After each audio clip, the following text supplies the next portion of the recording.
What is happening, post shifters? I know it's a little bit odd because I'm just tweaking some stuff right now. I know it's a little bit odd that it's a Thursday afternoon and I'm sort of just hanging out. And that came about. I just suppose I don't even need my headphones because I'm not talking to anyone. That came about. I had a bit of a scheduling issue this week with a very good guest that I'm looking forward to having on very, very shortly. February's been tough because obviously everybody came back to work in January and it's sort of been hard to like nail people down. But my schedule is sort of piecing together off the side here. So what I did is instead of like just not putting out an episode, I thought, fuck it, let's do a live stream. Oh, God. Sorry. Let's do a live stream. I've got a lot of new listeners, and I was thinking, like, let's do getting to know me while I drink some cognac. And if you've got any questions, I've got 10 questions I'm going to ask myself just about my life and how I got to this place of being a podcaster and a consultant and an industry person and so on and so forth. And so let's sort of get into it. Firstly, let's taste some cognac. I just released today's cognac hunter video. I'm just going to zip over here and do this. This cognac hunter. So this week I actually tasted the Frappin 15. This is a banger bottle. An absolute banger bottle. Frappin 15, 45%. So it's cask strength, which is fantastic. You don't get a lot of cask strength cognacs ever. It's 100% Grand Champagne, minimum 15 years. So it's an XXO. And it just is stunning. Like if you're going to pay a couple $100 for a bottle of like old cognac, this is the one to do it with. So as I'm asking questions and drinking cognac, I'm not sure if I'm going to do this regularly. I might, you never know. Man, I need a fucking beard trim. But I needed to put an episode out for tomorrow. I didn't want to let anyone hang. So I thought I'd write myself a couple of questions and walk myself through my own life for you, the listener or the watcher. So let's taste the Frappin first. Frappin 15, Grand Champagne, XXO. Absolutely spectacular. I feel like I shouldn't be starting with this one, though. I should be starting lighter and going to heavier. So let's just put that one aside for a second. I've got 6 in front of me. I'm not going to try and taste all 6. Let's start with the Bachet Gabrielson Trade Course. Beautiful VS. Heavy Finois blend. Obviously 2 to 4 years old. Absolutely spectacular. We're going to start off a lighter little niche. And let's ask my first question to myself. This is a little bit like weird interviewing style, but I know that I've got a lot of new listeners and a lot of new watchers and a lot of new followers, so I wanted to sort of reintroduce myself. I'm a hospitality consultant based here in Victoria, BC, Canada, so the far, far west coast. I usually say Vancouver, but no one knows Victoria too much, so Vancouver's a nice little breastpoint. We're on an island off the coast of Vancouver. Very small town, city that I've been here for 20 years, and I absolutely fucking love. And I've been lucky enough to be ingrained here in a fantastically hospitable and collaborative community in the hospitality industry here in Victoria that not many people have the opportunity to experience in their lifetime. They might have a collaborative circle or that sort of thing, but like Victoria is one of those places that are 100% collaborative in such a way. So I started my early journey on hospitality, actually not in hospitality. I haven't got a romantic story like a lot of people that sort of like say, oh, well, my dad owned a liquor store, or my dad owned a bar and my grandfather owned a bar and he was a bartender. Mine came out of just pure necessity. I got kicked out of home at 18 and I had to get a job. And so I got a job as a maintenance worker at a hotel, like a handyman, junior handyman as it was. And one night the food and beverage manager came to me. He's like, do you have black and whites? We're short. Do you want to work a wedding? And I worked that wedding, and that was the kickoff for me in the hospitality industry. And that was the one that like it bit me hard. It bit me really, really hard. And I really look back at those days and go, man, I was like smitten with the industry. But my upbringing was my dad was ex-military. My upbringing was very nurturing, but like nature and nurture, I suppose. You really had to like fight for everything that you needed to get. I didn't grow up too well off or anything like that. We moved a lot. I went to 14 different schools in 12 years. I remember going to schools for like 2 weeks in between, like my dad getting a job and stuff like that. But it built my resilience up to, I think, take on that. And my dad always used to say, and I've said this in seminars, and if you've ever watched any episodes, my dad always said, regardless of what you do, be the best at it. And my mum always said, regardless of how good you get, someone's always out there ready to be better. And so I sort of have this moment of like trying to push myself as hard as I can in everything I do. Unfortunately, that can bite you in the ass. Sometimes I'm back at the gym, which has not been the most enjoyable thing. It's not something I really, really love. But I know it's something that makes me feel really good. So with that sort of like background of my upbringing, getting kicked out of home, sleeping on couches of friends, and then finally getting a job and sort of making my way up, that's kind of how my origin story happens.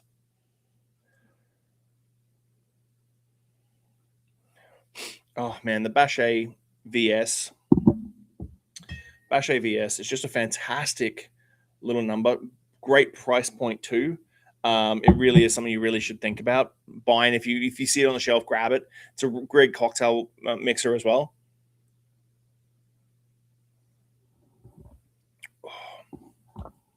Light, expressive.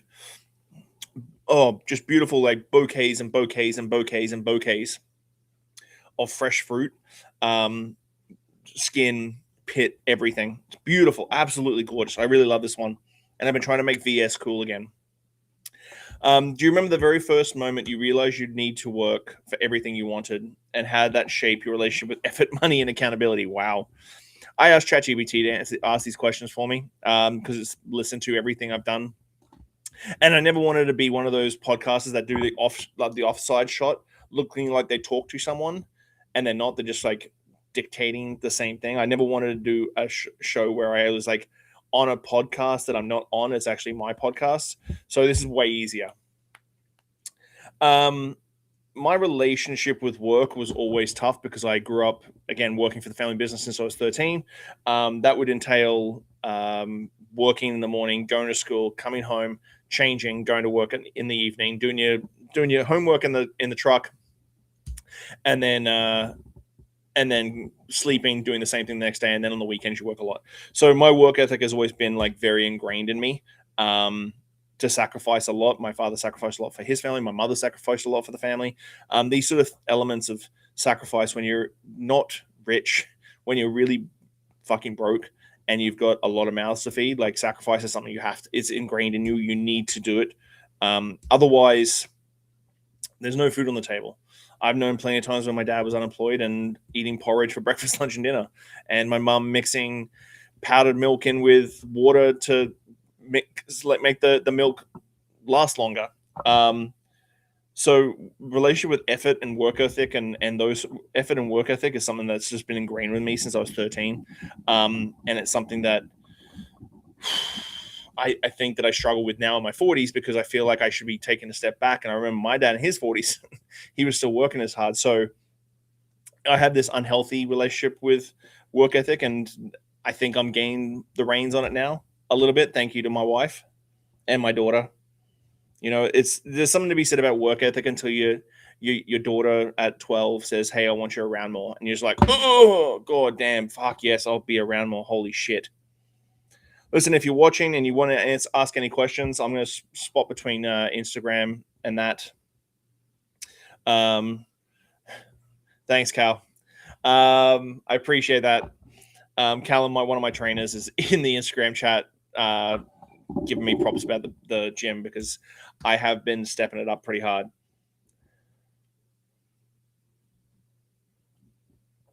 Bache Gabrielson, man. That is just a money fucking brand. Oh, give me some sponsorship.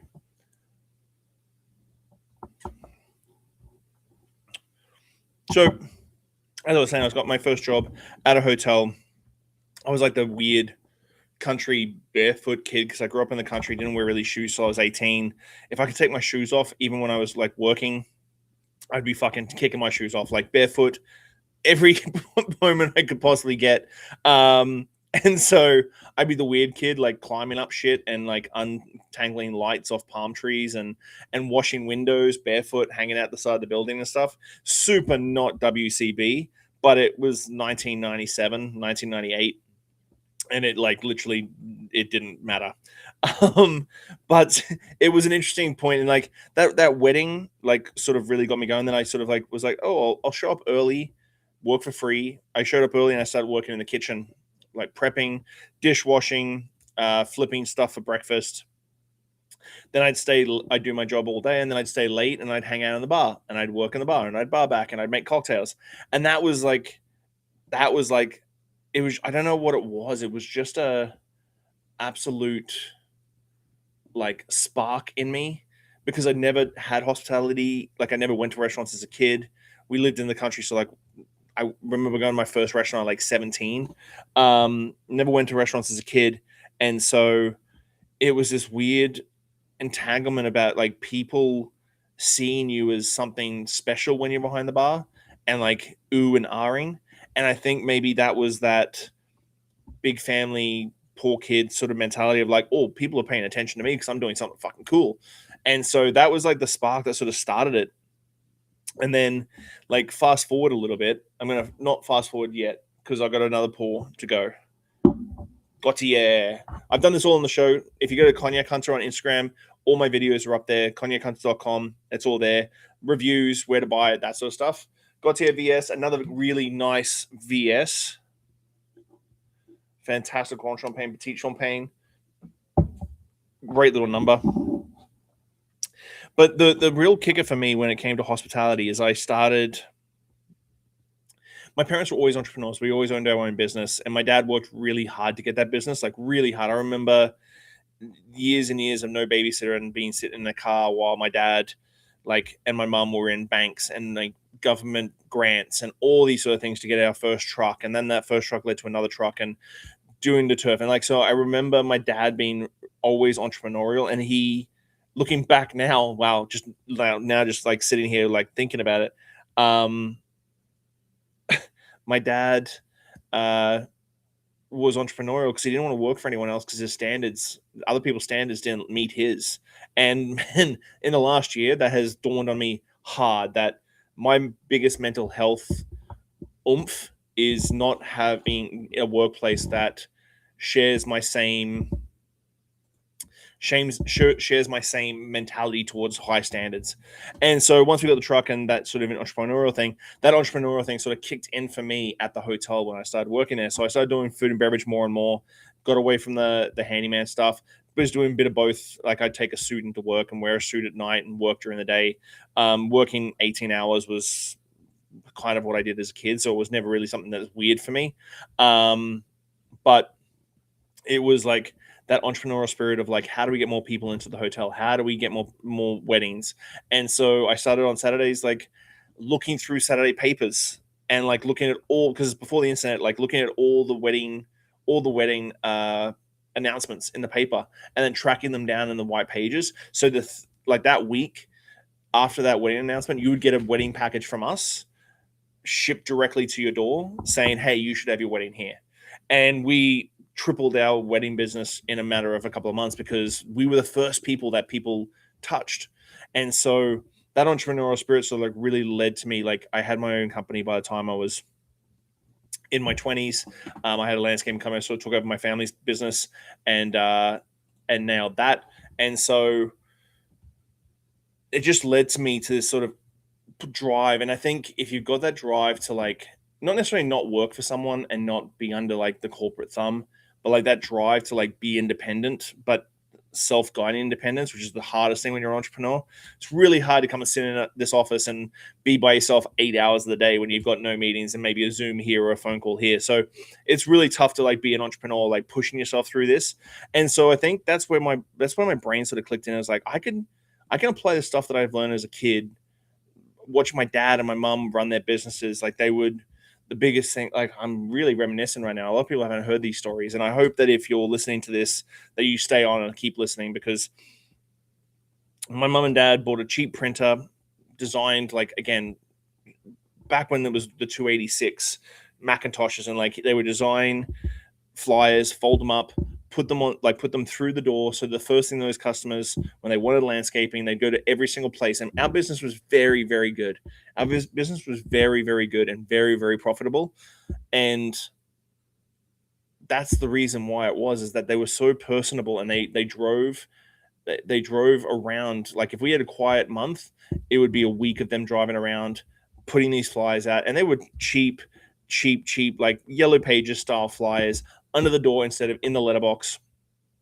My dad would have booties so that he wouldn't muddy up the driveway or anything like that. It was kind of just incredible, that the amount of influence, now that I'm thinking back, of how much influence my parents had on me growing up, that has inspired my entrepreneurial journey now.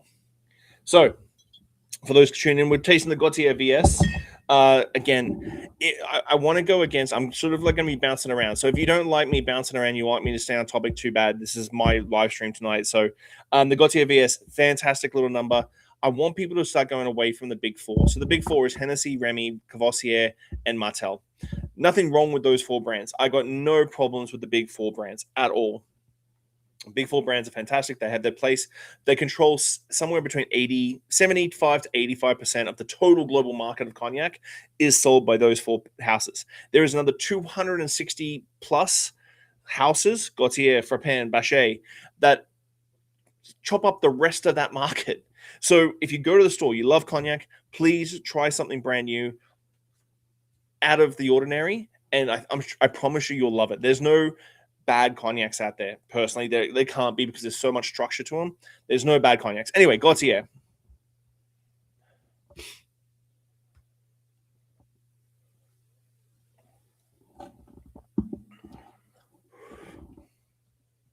Oh, creamy. It's almost like a poached pear with creme fraiche. Oh, so fucking good. Gautier VS, get some. What was a mistake that I'd made in my journey that I look back now and wish that I'd sort of nailed in earlier? The way I talk to people, the way I communicate, and the way I talk to people. I grew up, like I said, ex-military father. And I think the biggest mistake I made getting into like a leadership role was thinking that that's the way leaders talk. My father was a massive mentor for me during my upbringing,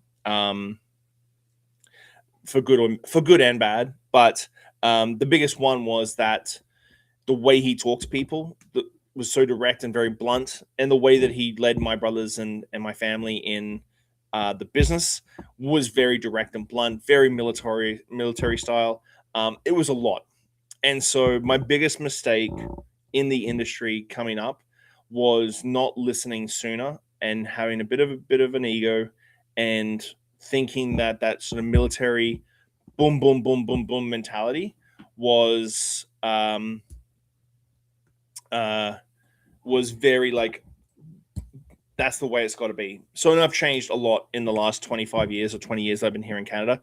Definitely in Australia, I was definitely still like that, like fucking do what I say, that sort of thing. I've definitely learned to like soften that up quite a lot. Oh, Gautier. That's just beautiful. But I think that's my big thing, is I'm going to put an episode out fairly sure about evolution of leadership and mentorship, because I think as leaders and mentors, it's our responsibility to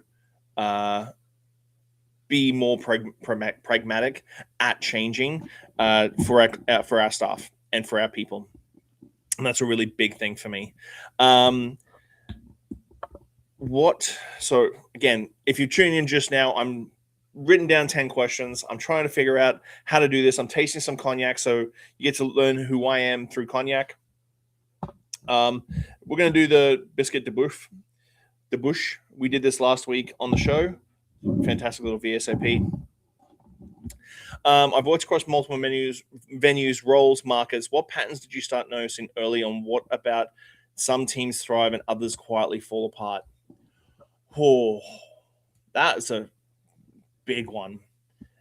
I think teams thrive with transparency. I think that's the big thing, is that teams thrive with transparency from their leadership. And that can go either way. Sometimes teams don't want to hear about your if you're having issues. They just want you to be that like leader with minimal emotion, which is a horrible thing to say. But I think transparency in talking to staff the way you want them to see you is going to make your team a lot stronger. And I mean that because if you lead by transparency, that means that you don't have drama because you see drama and you're like, nope, you can't do that. Sorry, you can't do that here. You need to step it up. And so I think that's a hard one, is the transparency thing. I think that's the key. So if you feel like you've got enough transparency with your team, that's great. But I think if you sit down with your key people and really have a frank talk, and this is the thing, is like I have so many managers and owners go, well, I don't want to have a frank talk like that with my senior management. I'm like, do you want to lose your business? And they're like, well, no, I don't want to do that either. I'm like, well, you've got to do one or the other.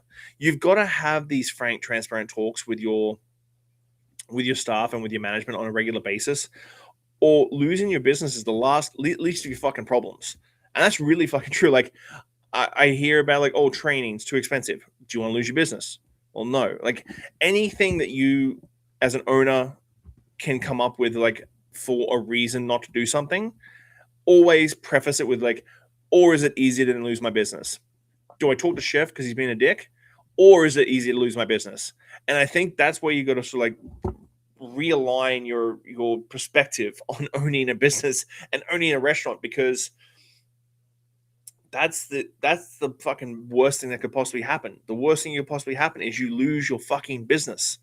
And that's not a great thing. That is not a good thing at all. Like losing your business like takes a lot. Rick Dobbs out of San Francisco, he just did an amazing article about one of the bars he just had to close because of his rent going up, and just you push as far as you can push. And it was open and honest and transparent and inspiring. And Rick, I highly doubt that you are way too cool to be listening to my podcast or tuning into my live stream, but absolutely sensational openness and candor when it comes to losing your fucking business. Because as hospitality people, I've said it a million times, we are passionate people. We want to please people. We want to keep people happy. That's why we usually let bad staff like drag out quite badly. But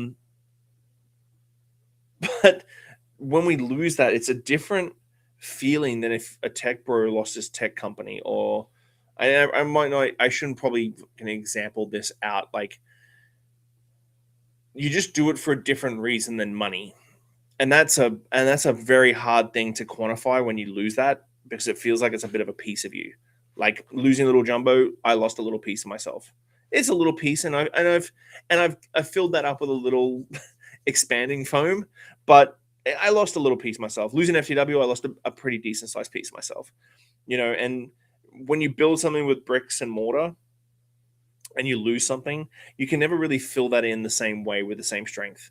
And so you sort of got to adapt and you sort of overcome. But yeah, that's a story for another. Well, it's a story for now. So Biscuit and Debush. This is a fantastic little unknown like house. They don't get enough love here in Canada. I don't think they get enough love any. Actually, everything I have on my desk right now does not get enough love in Canada at all. It needs more love, and so it's one of those things that you really need to like look into. I'm just looking at my phone real quick because I can do this. Because this is the thing, is I'm going to try and start doing more live streams that are just chill. I do stuff that's really like constraint and focused, and like my guests and everything. I'm just going to try and do some more chilled live streams and see how that plays out, because you just never know. This is a VSOP. This one really caught me because it leans more into like fruity and then goes into like coffee, chocolates, husky, earthy sort of tones, which is really, really unique. A lot of these don't have have minimal additives to it, and cognac additives are something I really want to speak more of in 2026 because it's got a little bit insane. Oh, mon ami, mon ami, mon ami. Oh, Biscuit and Debush. Again, if you go to your store, you go to your local liquor store and you look in the shelves and it's Cavossier, Remy, Hennessy, And down the bottom, it's a little bottle of cognac that you've never tried before. Trust me, it's going to be worth it. There is no such thing as bad cognac, in my opinion. And that's not because I love cognac, because the rules are so strict. You can't make a bad cognac. You can't, like, I don't believe in the realm of the yeast strains and the aging and everything. You can make a bad cognac. So we're doing a little bit of VSOP. Let's talk about burnout in the industry. When did you first feel it personally, and what did you force to confront it? Jesus, ChatGPT is doing me dirty tonight. There's a lot to talk about burnout in the hospitality. When did you personally feel it, and what did it force you to confront about your own limits and blind spots? These are deep fucking questions, people. I can't believe, AI, it has scrubbed everything, every little word, every little video clip, every little soundbite. Let's talk about burnout. Burnout's a very personal thing, just like work-life balance. I think if you did a teeter-totter or a scale, work-life balance is on this side, burnout's on this side. Burnout's a very personal thing, and I used to be an absolute dick about it. Again, ex-military background, bringing up. I used to be a dick about it. I'm gonna fucking be honest about it. Now I look at people who really have really great work-life balance, and I'm like, jealous. I'm freaking just jealous about work-life balance, because I wish that I could switch off. I wish that I could sit on the couch for a whole day, or I wish I could sleep in and then sit on the couch all day and not feel guilty at the end of it all. There's a whole psychological thing about it, and we're not doing Dear Judy or whatever it is, the old radio psychologist. Oh, I'm not going to do a Frasier. I'm not going to do a Frasier tonight. So, burnout in the hospitality industry is real. It is something that exists because we're in a pressure cooker in a way that most jobs don't have. So if you've got a lot of work to do and you're an office job, now I'm going to compare to office jobs, and I don't want anyone jumping down my throat saying, well, you have no idea what office job is, because I've never been in a cubicle. You get pressure in an office job, but then you have to be nice to guests who are paying you like money. You're behind in the kitchen, behind the bar, you're making cocktails. You have people that, especially in this day and age, are a little bit more entitled. Burnout is very real in the hospitality industry, and it's something that we need to take very seriously. I'm really stoked that I had Chris Hall on the show last week for Burnt Chef Project, because some of the stuff he said was just really hit me really hard. And I really love the fact that he was like hospitality industry adjacent, and he saw how bad our industry treated our people. But I'm happy working 10, 11, 12-hour days. That's just me. I can do that 6 days a week. I really try and have my Sundays off. It's something that I've tried very hard post-pandemic. Since coming back from Singapore, my daughter was 9 when I went to Singapore. I was gone for 6 months. I only saw my family for 3 months, came back for a month, worked that month because I was me. Well, I was old me. And then went away for another 3 months. And my daughter and my wife during the pandemic really showed me what I've been missing out on for a decade. And so I am happy to go as hard as I can for 6 days a week, as long as my Sunday is my special day where I sleep in, I get breakfast with my wife, I play video games, I do yard work, I go for a drive, I detail my car. I try and just have a day that's just me, not hospitality based. So when it comes to burnout, if you feel it, understand that when you're feeling like you push yourself too far, you could probably go another 10%. And that 10% is that special spot where you know your limit. It's like weightlifting. Like, I'm going to use a gym analogy because I'm back at the gym for now. If Callum and that are still listening, I'm sorry. For now, I'm going to do it. But like every time I go back to the gym, do the same exercise, I want to go 10% harder. I want to go higher weights. I want to do more reps. I want to push myself that little bit more. So it's something you got to train. And the thing with burnout, I think, is the biggest issue with most venues is that we don't have enough systems in the industry. And those systems then lead to staff burnout. If you have really gangster systems, really gangster training in your bar or restaurant, you're going to minimize burnout from your staff. You're going to minimize strain on your staff. And that is a big, big thing. That's what I would be saying, is that if you're seeing that your staff have a massive rollover, turnover, and you're having real issues with burnout in your industry, whether it's your managers saying they're burnt out, so on and so forth, be very mindful of it and understand where they might be sitting. I champion 4-day weeks. I champion like a 9-hour, 4-day week so that you can still get your hourly wage in and you can still have 3 days off a week and you can relax. I'm trying to be better at not bothering my staff.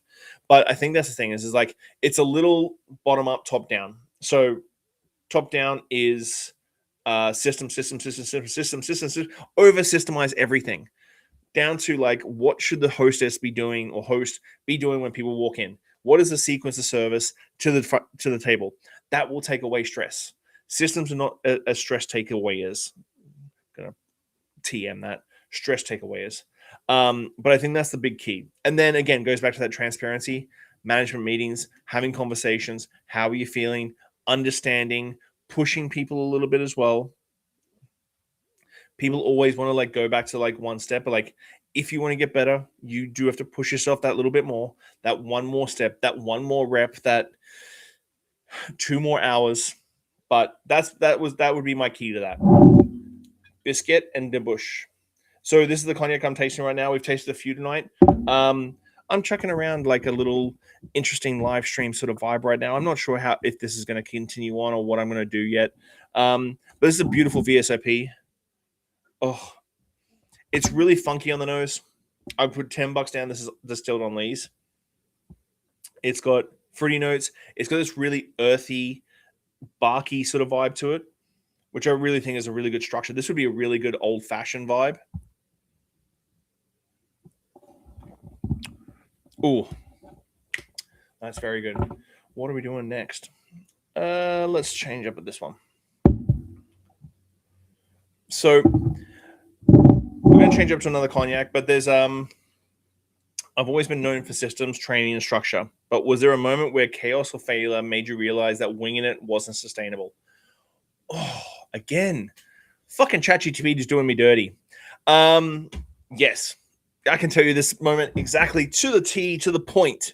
When we opened up Little Jumbo, I brought my right hand from Clive's Nate over to Little Jumbo to be my bar manager. And I spent a lot of time on manuals and I really knuckled down the manuals for Little Jumbo. Like people walked in and you had a whole package and it was great. But it wasn't until we started getting bartenders behind the bar and I realized that everybody's recipes were different. And so we went to this massive like thing of some assuming you're going to make an ass out of you and me. We went and like I spent a bit of a couple $100 on like doing all these classics. So we took 100 classics and we had the house recipes that Nate and I had built over 4 years at Clive's. And we had three or four other bartenders and we went through every house recipe. And if someone was like, I've got another recipe, we made those cocktails and then tasted them side by side and then voted on them and built out the recipes. And so this is sort of our collaborative sort of element, but it was in that moment that I realized that not everybody's going to do it the same way. And if you collaborate, my rule of thumb for everything, service, hospitality, table settings, everything is my way right now, but my way could change if you can help me, if you can change my mind. And I'm very open to changing things. I've changed recipes. I've changed specs. I've changed the way I do stuff. Again, changed the way I speak to people based on younger generations telling me, hey, you should be doing it this way.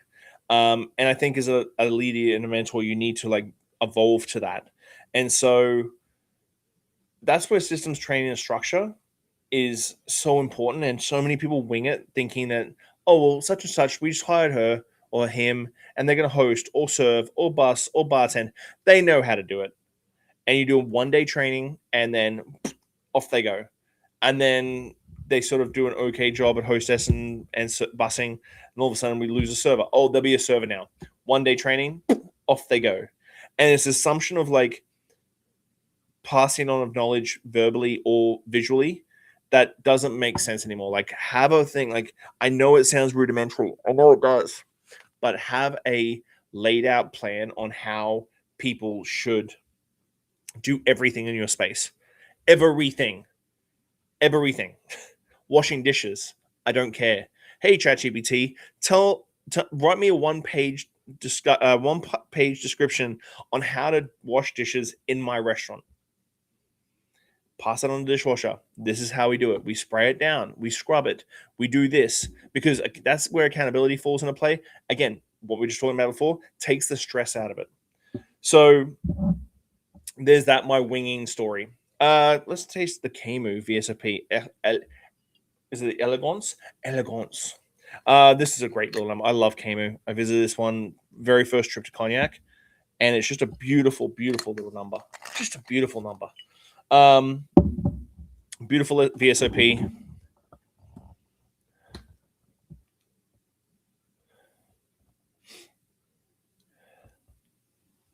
You start getting those sort of deeper notes, and I think I talked about today is like Cognac and most spirits should always have like a baseline that every house should sort of has, is this like baseline of flavor profile, and then every expression just runs up and down from that flavor profile. And I've tasted so many that I'm that's Camus. Oh, that's Voyeur.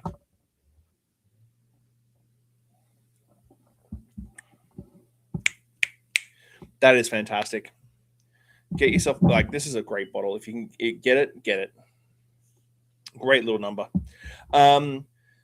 When I look back at my evolution from bartender to educator, consultant, and voice in the industry, what skills mattered far more than talent or creativity? Ooh, consistency builds culture, not creativity. I did a seminar and a training session at Phillips on Monday, and this is one of my biggest things, is that consistency rules over everything. And consistency is just not for cocktails or food or ambience. It is everything. Consistency has to apply to everything. If I told the crowd right now, like, how many places have you gone to where you go, oh, you only go on Thursday night because such and such is working, and that's when the cocktails are really good. That is not consistent business.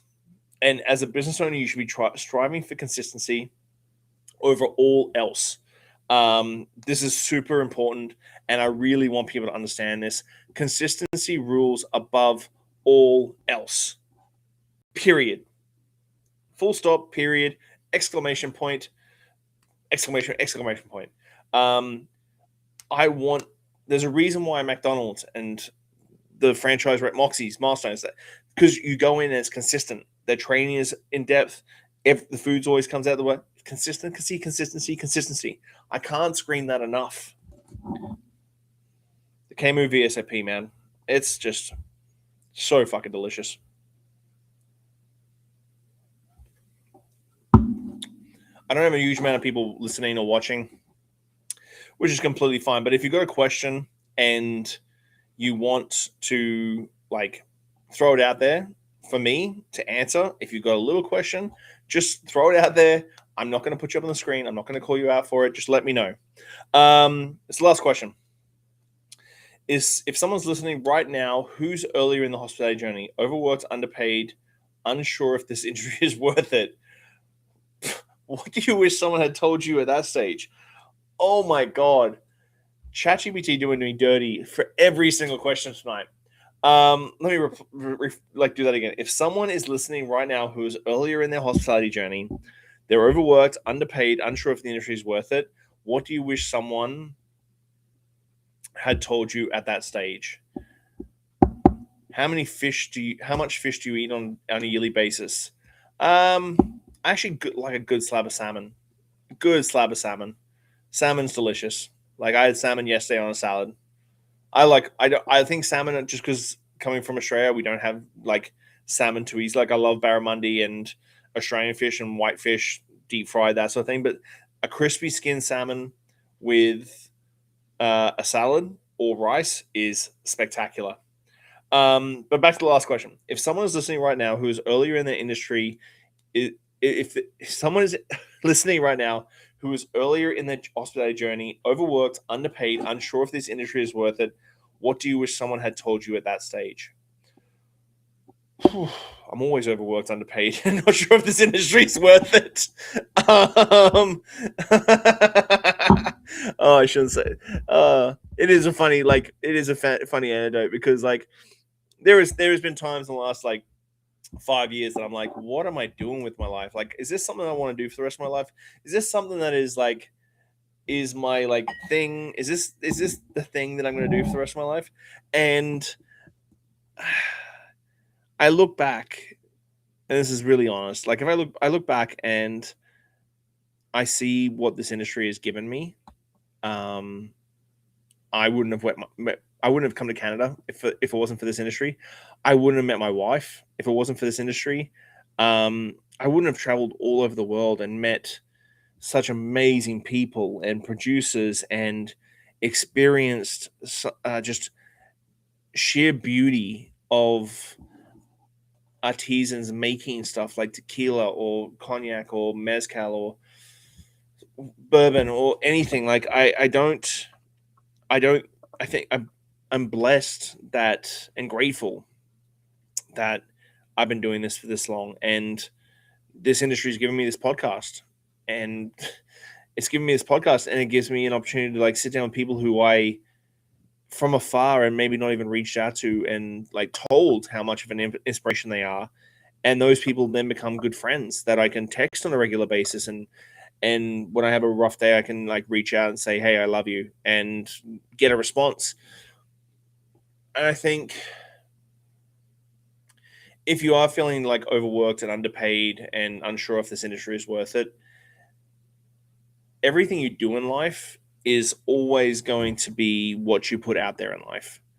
And this industry can be hard and soul sucking and extremely difficult to keep relationships and everything else. But I feel there's small slithers of moments where it just gives you absolutely everything you ever wanted. And that's profound in what we do in life. Like I could be sitting in a cubicle, as a salesperson and making good money and going home miserable at 5 o'clock in the afternoon. But I have the opportunity to fly to France this year and go to a bunch of cognac distilleries. And I look at that and I'm like, damn, okay, well, I know what I'm choosing.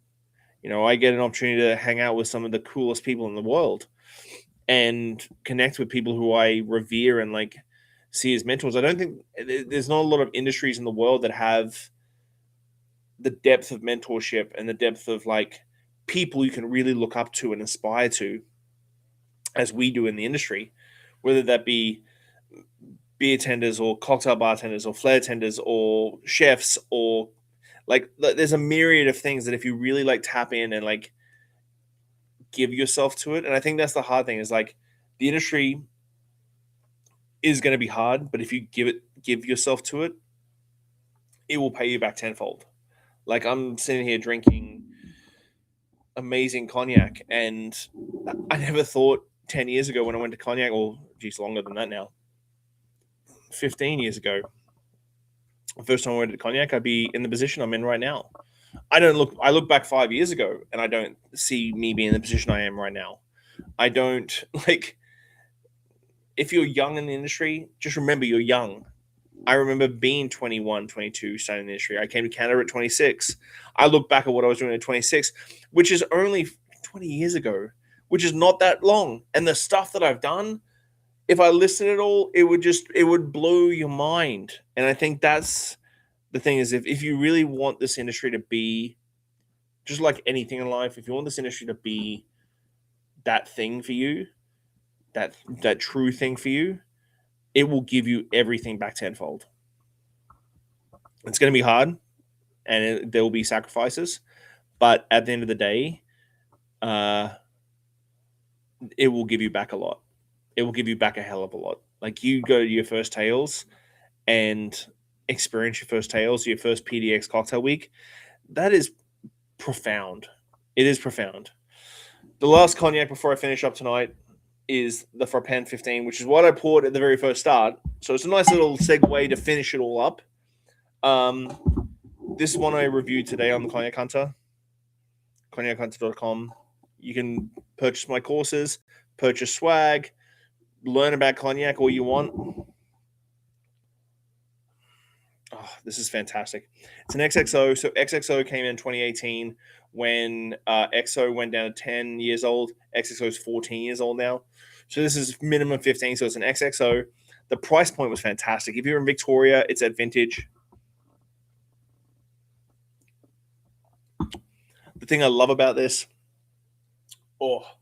it's all that cigar box, old books, very Ron Burgundy style, like descriptors. And then it just explodes with this bright, beautiful fruit. It's just not one-dimensional, like age. It still showcases Frappens, Grand Champagne vineyards in such a way that I just can't describe. It's this beautiful, like fresh fruit, stewed fruit, poached fruit, still fresh and bright, but it's got this beautiful, like cigar box, library book, like down below.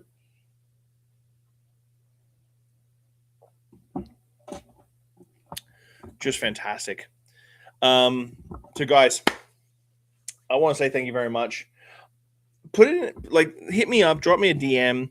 I've been thinking about doing like a Friday night happy hour, which might be tough when I have a big project. Maybe a Sunday afternoon happy hour where I sit down with brand ambassadors and we taste through a bunch of stuff and like explore their brands in depth. I did one, which I didn't keep going with it. I did it on a Friday night with the legendary Dave Mitten. But let me know, because I can do a lot of stuff. I can do tequila, mezcal. I can do a lot of cool stuff. And if you're interested, drop me a DM or a comment on this. I'd love to get your feedback. I hope that this episode, while it's a bit of a chaotic cognac / get to know me sort of mentality, I really wanted to like make sure I had an episode for tomorrow and have some content, because I'm trying to be uber consistent with that. And that's why I brought back the post-shift shot, which I'm going to structure up a little bit more next week. So sometimes I get a little scattered, and that doesn't help with everything. But yeah, like hit me up and let me know if you think that I should do a sort of like live stream tasting Sunday afternoon chill session, because I kind of feel like that's something I'd like to do, and just drink a bunch of like good whiskeys or cognacs or tequilas or mezcals or bourbons or whatever with people. Yeah, I think I've got a couple of people in mind for mezcal, Kathy. Just answering a comment on the thing, guys. Thank you as always for the support. I'm having a really good time doing the cognac, doing the seminars, doing the podcast, doing the cognacs, doing the seminars and trainings. I'm just enjoying everything when it comes to the podcast this year, and I just want to step it up a little bit and just give you guys what you want. And so mezcal, definitely there's something coming down the line that I need to deal with when it comes to mezcal and tequila. So I can't say much more about that, but you'll hear about it soon. Guys, thanks as always, thank you so much for the support, and I appreciate you watching. Have a good Thursday night, and I'll see you soon. Bye. All right, post shifters, that's it for now. Keep your standards high, your spirits neat, and your team tighter than your forecast. Catch you next week on the Post Shift Podcast.